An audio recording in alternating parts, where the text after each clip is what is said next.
Bonjour à tous et bienvenue sur ma chaîne pour cette nouvelle vidéo. Alors chose promis, chose due, je vais vous présenter aux éditions Gallimard la collection Tracts, avec celui-ci là que je viens de lire et plus généralement la collection Tracts. Alors moi j'ai découvert cette collection quand je préparais le concours national de la magistrature, que j'ai échoué lamentablement, et c'était ma prof de culture générale qui nous a dit oui en fait franchement la collection Tracts c'est super, ça traite de plein de sujets d'actualité, de sujets de société, ça va enrichir votre culture, et donc j'ai tenté et j'ai vraiment bien aimé. Alors la collection Tracts, qu'est-ce que c'est? On va aller voir directement sur le site de Gallimard. Et donc on nous dit, à l'heure du soupçon, il y a deux attitudes possibles, celle de la désillusion et du renoncement d'une part, nourrie par le constat que le temps de la réflexion et celui de la décision n'ont rien en commun, et celle d'un regain d'attention d'autre part, dont témoigne le retour des cahiers de doléances et la réactivation d'un débat d'ampleur nationale. Notre liberté de penser, comme en vrai toutes nos libertés, ne peut s'exercer en dehors de notre volonté de comprendre. Voilà pourquoi la collection Tracts fera entrer les femmes et les hommes de lettres dans le débat, en accueillant des essais en prise avec leur temps, mais riches de la distance propre à leur singularité. Ces voix doivent se faire entendre en tout lieu, comme ce fut le cas des grands tracts de la NRF, qui parurent dans les années 1930, signés par André Gide, Jules Romain, Thomas Mann ou Jean Giono, lequel rappelait en son temps « Nous vivons les mots quand ils sont justes ». Puissions-nous tous ensemble faire vivre une belle exigence. Cette belle exigence, Antoine Gallimard. Donc voilà, et on va commencer par résister à la corruption. J'en ai beaucoup d'autres des tracts, donc au fur et à mesure que je les lirai, je vous ferai des vidéos dessus, peut-être en mettant 2 tracts dans une vidéo, enfin je verrai, mais voilà, je trouve que c'est intéressant. Et donc on a celui-ci, donc résister à la corruption de Eric Alt, qui est magistrat et vice-président d'Anticor, et Elise Van Beneden, qui est avocate et présidente d'Anticor. Donc je vais vous lire la présentation d'Anticor sur leur site internet, hein, vous pouvez retrouver tout ça en ligne.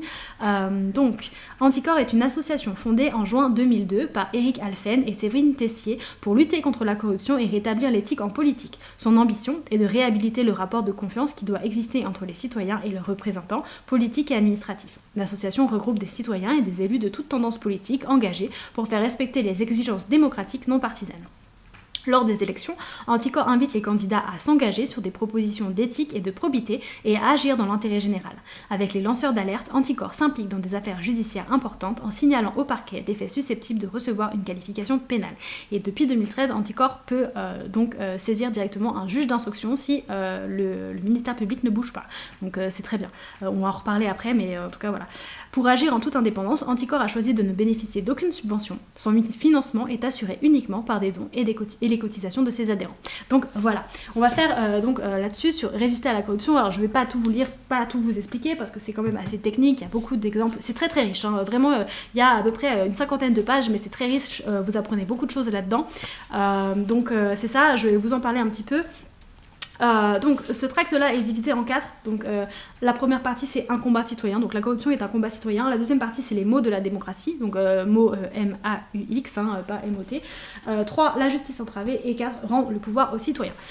Donc j'ai pris des petites notes parce que c'est très riche et voilà, mais globalement donc on commence par un combat citoyen et on définit ce que c'est que la corruption, et ça très honnêtement c'est quelque chose que je vous invite à faire à chaque fois que vous débattez avec quelqu'un, c'est avant de débattre d'un sujet, être sûr que vous parlez de la même chose, parce que en fait, il y a énormément de conflits qui naissent de ça, du fait que les gens ne parlent pas de la même chose et donc forcément ne peuvent pas vraiment s'écouter et se comprendre parce que, en fait, quand vous n'êtes pas d'accord sur la définition d'un terme, ça crée des problèmes.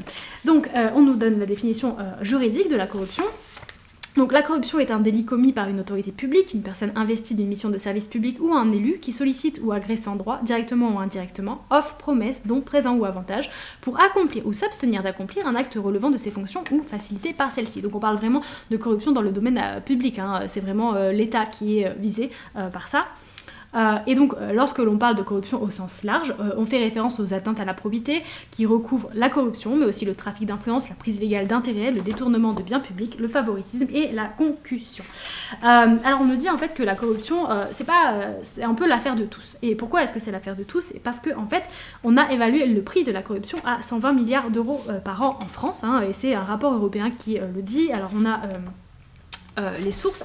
Et donc c'est le rapport anticorruption de l'UE de février 2014 de la Commission européenne. Donc voilà, et c'est pas le seul signal fort, c'est que en fait la France était en 2021 au 22e rang du classement mondial de la perception de la corruption de Transparency International, juste devant les Émirats Arabes Unis. Enfin ça pue les gars quoi, ça pue. Donc voilà, l'OCDE dans son rapport du 14 décembre 2021, tout en saluant la création du parquet national financier, juridiction spécialisée dans les affaires politico-financières, alerte sur la faiblesse de ses moyens, parce qu'en fait le parquet national financier je sais même pas s'il a 20 magistrats, mais en tout cas les moyens sont très très faibles. Donc voilà. Ensuite on nous donne des exemples, donc ça c'est, je vais pas rentrer dans les détails, mais par exemple on nous parle par exemple quand un maire place un proche à un poste à responsabilité, en fait c'est injuste, c'est de la corruption parce qu'il place son proche, c'est pas forcément quelqu'un de compétent, donc ça pèse sur la collectivité dans son ensemble, et c'est pas juste en fait, simplement, c'est pas juste. Donc c'est ça. Alors on nous dit aussi en fait que résister c'est un petit peu compliqué parce que comment ça se passe. Alors il faut savoir que en France le ministère public est assez lié au gouvernement et notamment au garde des Sceaux, puisque les procureurs de la République sont nommés par le garde des Sceaux, et même si le garde des Sceaux n'est pas le patron du ministère public, il y a un lien qui est quand même un peu flou et très décrié et très critiqué, ce qui fait que comme les magistrats du parquet, alors on a les magistrats du siège, c'est par exemple le juge des affaires familiales, le juge d'instruction, etc., le juge des enfants, voilà, et on a le magistrat du parquet qui sont le ministère public, donc le procureur de la République, le vice-procureur de la République, etc., qui représentent l'ensemble de la société. Et eux, ils sont nommés par le ministre de la Justice.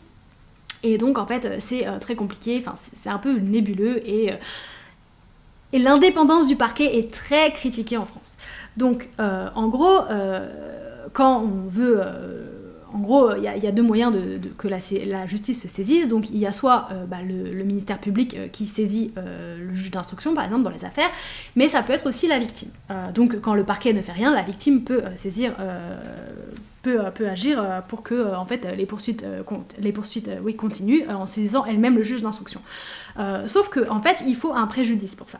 C'est-à-dire que si moi, par exemple, je sais pas, je suis alertée de quelque chose que je trouve horrible et contraire à l'intérêt général, je ne peux pas saisir comme ça le juge d'instruction parce que je n'ai pas de préjudice personnel à ça. Et donc c'était un gros problème parce qu'en fait, quand vous n'avez pas de victime qui a un préjudice personnel, et bien que le ministère public ne bouge pas, et bien il ne se passe rien. Donc c'est un petit peu l'impunité. Sauf que ce qui est bien justement, c'est que depuis 2013, il y a certaines associations qui peuvent elles-mêmes saisir le juge d'instruction directement. Donc ça c'est bien, et c'est le cas d'Anticor qui peut donc faire avancer la justice. Donc en fait c'est un agrément en fait, qui permet d'exercer une prérogative qui dérange souvent le pouvoir, on nous dit, puisque voilà. Et il y a 3 associations actuellement qui détiennent cet agrément, voilà, et on nous dit elles peuvent aller chercher sur le bureau d'un procureur réticent une affaire politico-financière sensible pour la déposer sur le bureau du juge d'instruction, constitutionnellement indépendant celui-ci. C'est ce que l'on nomme la constitution de partie civile. Voilà, exactement. Donc c'est ce que Anticor a fait notamment dans l'affaire des sondages de Nicolas Sarkozy, qui a donné des millions d'euros, alors 9 millions d'euros à des instituts de sondage. Voilà, vous voyez, au départ, l'association alertait la justice sur les nombreux marchés publics de sondage passés sans appel d'offres par l'Élysée. Alors normalement, quand c'est l'État, en fait, il y a un appel d'offres. C'est-à-dire qu'on dit, voilà, nous on veut faire ça, et il y a un appel d'offres aux entreprises qui viennent présenter leurs projets, et en fonction du coût, en fonction de la sûreté de l'entreprise, etc., l'État choisit à quelle entreprise il va donner ce marché public-là. C'est un truc très complexe. Sauf que, en fait, on voit que de plus en plus, c'est ce qui s'est passé aussi avec McKinsey, c'est-à-dire qu'on a des cabinets de conseil qui il n'y a pas d'appel d'offres de la part de l'Élysée, et c'est juste je te donne un marché de public de tant de millions d'euros, et voilà, c'est un peu de la concurrence déloyale finalement, parce que c'est un choix totalement arbitraire qu'on ne contrôle pas. Et donc là, très honnêtement, dans l'affaire des sondages de Nicolas Sarkozy, il y avait même des sondages qui n'avaient rien à faire avec sa fonction présidentielle. Par exemple, on nous dit sondage sur la popularité de Carla Bruni, identité du père de l'enfant de Rachida Dati, aura politique de Dominique Strauss-Kahn. Enfin, vraiment, c'est vraiment des sondages plus personnels pour les besoins de Nicolas Sarkozy qu'autre chose. Donc voilà, on nous parle de ça en fait. Et donc c'est ça, donc c'est bien que l'agrément puisse être donné, sauf que bon, pour Anticor par exemple et l'affaire de Éric Dupond-Moretti, ça a été compliqué parce que ces agréments sont valables 3 ans. Donc au bout de 3 ans, vous devez le faire renouveler par le ministre de la Justice, donc le garde des Sceaux. Sauf que Anticor a déposé une plainte contre Éric Dupond-Moretti et en fait c'est un petit peu un petit peu compliqué quand la personne contre laquelle vous déposez une plainte est aussi cette personne qui vous donne le moyen de déposer cette plainte. Enfin, Éric Dupond-Moretti, il aurait pu dire non, je m'en fous, je vous redonne pas votre agrément. Donc ce qui s'est passé, c'est que c'est le Premier ministre qui a donné l'agrément à Anticor pour lui permettre de continuer ses poursuites, parce que de toute façon, Éric Dupond-Moretti là-dessus, il a dû se déporter, parce que c'était une affaire qui vraiment le concernait de trop près. Donc c'est ça. L'agrément est donc fragile. Donc ensuite, on nous parle des maux de la démocratie, avec plein d'exemples. On nous parle des lobbies et de leur influence sur les choix politiques. On nous parle du pantouflage et du rétro-pantouflage. Alors ça, c'est le pantouflage, c'est quand vous avez des agents publics qui passent dans le privé. En fait, vous avez toute leur formation dans le public qui passe dans le privé et qui profitent à des sociétés privées. Surtout que certaines personnes ont à connaître des affaires un petit peu sensibles, secrètes, des affaires qui concernent l'État. Et quand vous avez par exemple des hauts fonctionnaires qui travaillent pour l'État et qui ensuite travaillent pour des grandes firmes américaines, eh bien on peut se poser des questions légitimes sur qu'est-ce qu'ils racontent à la firme américaine, qu'est-ce qu'ils utilisent de l'État français pour cette firme américaine, etc. Et on peut se poser des questions aussi quand ils étaient en poste en tant que fonctionnaires ou hauts fonctionnaires pour pouvoir avoir cet emploi juteux et souvent beaucoup mieux payé dans l'entreprise privée, qu'est-ce qu'ils ont fait ? Est-ce qu'ils n'ont pas favorisé cette entreprise, cette société, au détriment d'autres, au détriment de l'intérêt général, pour pouvoir justement être parachutés dans ces sociétés et être bien payés ? Enfin voilà. Et on a aussi l'effet inverse, c'est-à-dire le rétro-pantouflage, c'est des gens qui travaillent dans les sociétés privées et qui ensuite vont travailler pour l'État. Et c'est notamment le cas par exemple de Emmanuel Macron qui travaillait pour des banques, etc. et qui maintenant est président de la République. Et on peut se poser légitimement des questions. Est-ce que Emmanuel Macron a une vraie probité est-ce qu'il n'y a pas des petits arrangements avec la banque Rothschild ou je sais trop quoi, ou McKinsey par exemple. Il y a l'affaire McKinsey, je pense que ça va vraiment faire couler beaucoup d'encre. Donc c'est ça, et donc on peut vraiment se poser des questions légitimes là-dessus. Il y a aussi des difficultés pour obtenir les documents administratifs d'Anticor, donc c'est toute une procédure très très compliquée qui peut aller en justice, ça peut prendre des années. Par exemple, l'affaire des sondages de Nicolas Sarkozy, ils ont mis extrêmement longtemps à pouvoir avoir des documents administratifs qui normalement sont consultables par tous les citoyens. Donc ça pose des questions sur la corruption, sur le manque de transparence du système, et aussi il y a tout un passage justement sur les risques que prennent les lanceurs d'alerte. Par exemple, Julian Assange, qui est un journaliste fondateur des Wikileaks, il a publié en 2010 des documents classés secrets révélant les crimes de guerre commis par l'armée américaine en Irak et en Afghanistan. Et en fait, cette personne-là, elle est privée de liberté depuis 10 ans et sans avoir été reconnue coupable d'aucun délit. Et on parlait, alors je ne sais pas si ça s'est fait, mais on parlait justement de l'extradition de Julian Assange vers les États-Unis, où en fait ils risquent 175 ans de prison. Alors les États-Unis, mais ça me fait tellement rire avec leurs années de prison là, 175 ans de prison, mais bref. Et donc en fait c'est vraiment un risque pour les lanceurs d'alerte. On nous dit aucun n'est sorti indemne du courage d'avoir dit la vérité. La plupart subissent des représailles, ils sont placardisés, perdent leur emploi, sont boycottés dans leur secteur professionnel. Ils sont pourtant essentiels car ils portent des alertes d'intérêt général. Ils dénoncent les dysfonctionnements de notre société et sans eux ces dysfonctionnements ne prendront jamais fin. Une démocratie ne devrait pas craindre ces lanceurs d'alerte, elle devrait les protéger.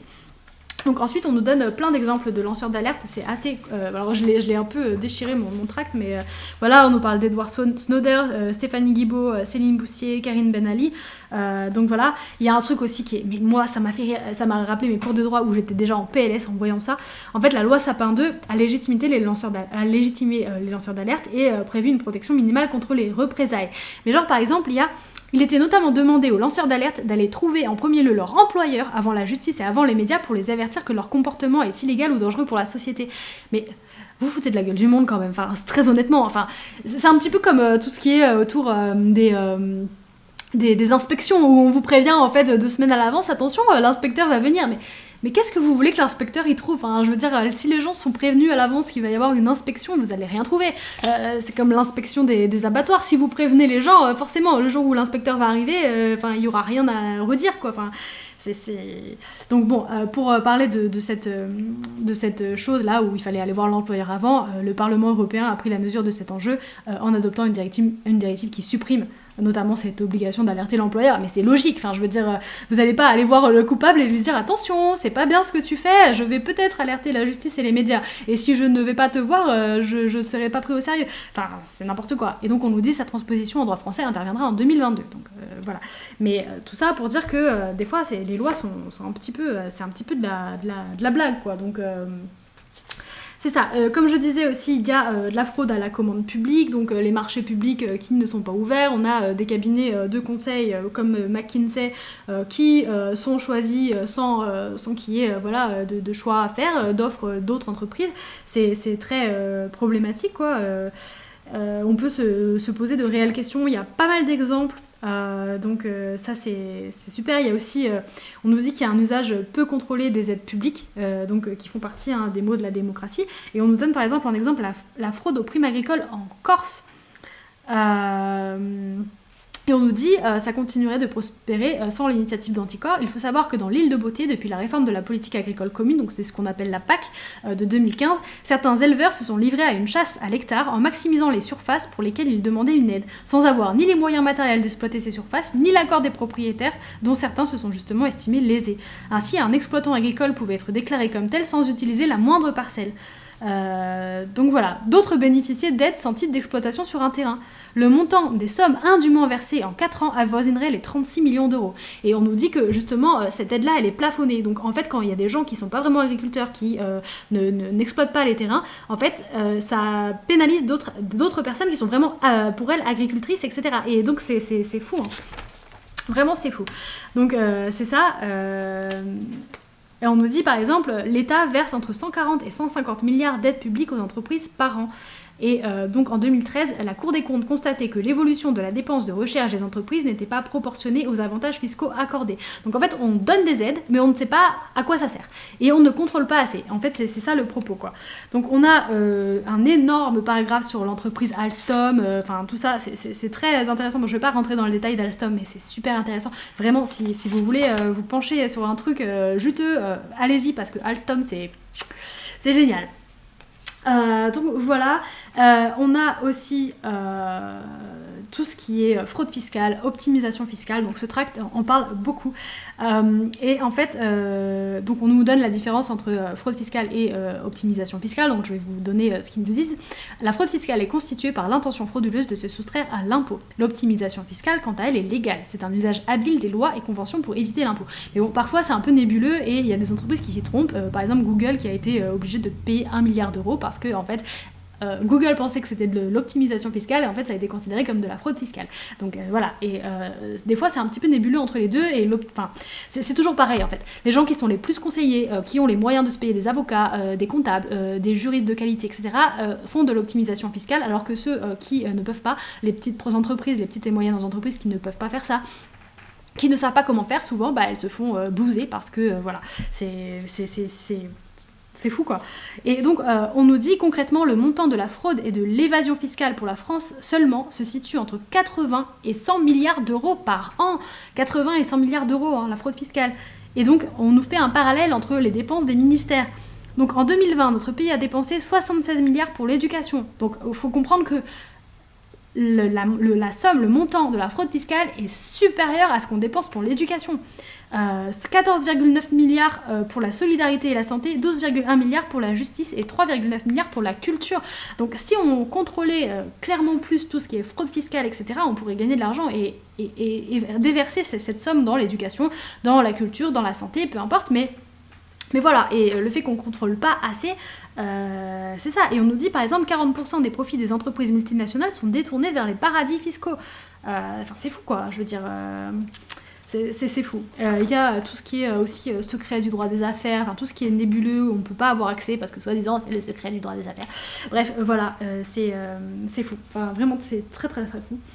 Ensuite, on nous parle donc de la justice entravée, qui est le grand 3, et c'est aussi très intéressant. Alors ça, je savais déjà, mais En gros, la justice a très peu de moyens en France et on nous fait justement un comparatif. Et d'ailleurs, avant de faire le comparatif, il y a un truc très intéressant. On nous dit, à chaque fois qu'un politique est mis en cause par la justice, il lui reproche d'être politisé. Cabinet noir, petit pois, justice rouge, procès politique, tous y vont à cœur joie. Ces attaques sont inquiétantes car elles ciblent un principe cardinal d'une démocratie, la séparation des pouvoirs et leur équilibre.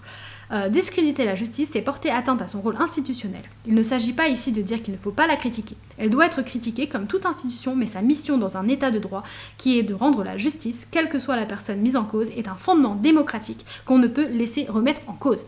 Donc voilà, la justice est très importante dans un état démocratique. Et ensuite, je vais vous lire sur le manque de moyens de la justice, et ça c'est super parce qu'il y a un comparatif avec les autres États, et j'avais vu ça aussi quand j'étudiais pour devenir magistrat, et c'est fou, hein. Franchement en France, les moyens dans la justice, mais c'est tout pourri. Hein. Donc, la France a le plus faible nombre de procureurs sur les 47 pays qui composent le Conseil de l'Europe, 3 pour 100 000 habitants, contre une médiane européenne de 11,25. Elle a aussi un faible nombre de juges, 10 pour 100 000 habitants, contre une médiane de 17,7. Donc c'est quand même fou. Le budget alloué au système judiciaire est également faible. Les pays dont le PIB par habitant est compris entre 20 000 et 40 000 euros, ce qui est le cas de la France, consacrent à la justice 84,30 euros par habitant et 0,32% du PIB. La France dépense seulement 69,51 euros, soit 0,20% du PIB. La justice économique n'est pas mieux lotie. En 2019, la Cour des comptes constate une saturation des services et un délai moyen de 6 ans pour le traitement d'une affaire complexe. Elle aurait pu évoquer Patrick Balkany qui a fraudé pendant une trentaine d'années avant sa condamnation en 2019, parce que, en fait, c'est ça, tant que la personne n'est pas condamnée, en fait, elle continue à pas sévir, si c'est ça, à sévir. Bon, ouais, et ça continue en fait. Et donc voilà, ou l'affaire de la chaufferie de la Défense, ce dossier de corruption et de trafic d'influence démarre au début des années 2000. En 2021, le tribunal a décidé d'annuler la procédure en raison de son délai déraisonnable.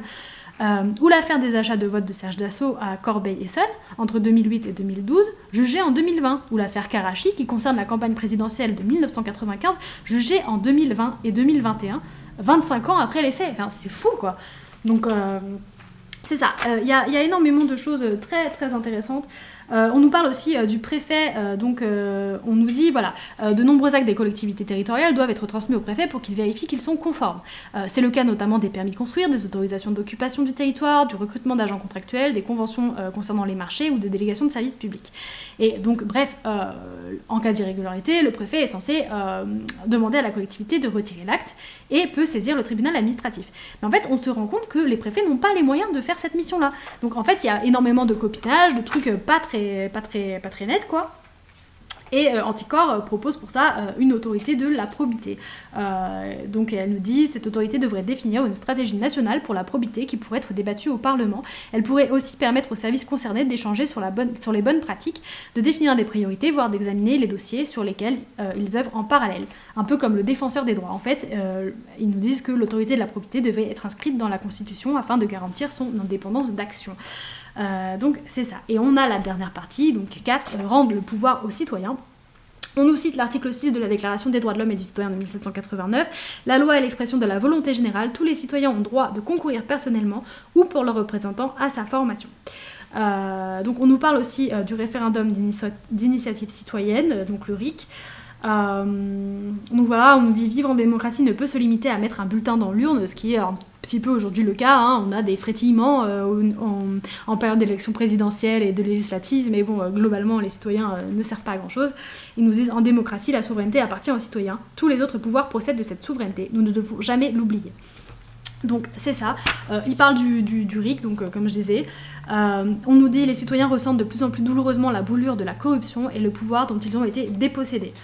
On nous cite aussi Václav Havel qui nous dit « Notre pays ne fleurit pas, le grand potentiel créateur et spirituel de nos nations n'est pas utilisé comme il se doit. Le pire est que nous vivons dans un milieu moral pourri.